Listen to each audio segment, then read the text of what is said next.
आणि आता मुंबई आणि पुण्यामध्ये काय घडलं तेही आपण पाहूया।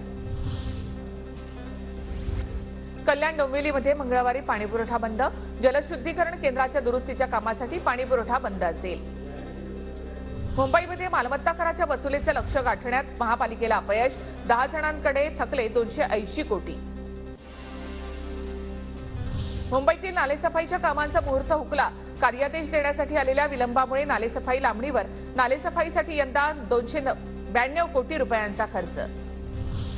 पश्चिम रेल्वेमधून विनातिकीट प्रवास करणाऱ्या प्रवाशांकडून 157 कोटी रुपयांचा दंड वसूल। रेल्वे प्रवाशांकडून विनातिकीट प्रवास करणाऱ्या प्रवाशांची धरपकड सुरू। केंद्रीय प्राणी संग्रहालय प्राधिकरणाची पुणे महानगरपालिकेला नोटीस, कात्रज उद्यानामधून बिबट्या पळाल्या प्रकरणी पालिकेला नोटीस, अहवाल सादर करण्याच्या सूचना। पुणे जिल्ह्यामध्ये अवैध धंद्यांच्या विरोधात कारवाईचे आदेश, आगामी लोकसभा निवडणुकीच्या पार्श्वभूमीवर जिल्हाधिकाऱ्यांच्या पोलिसांना सूचना। पुण्याच्या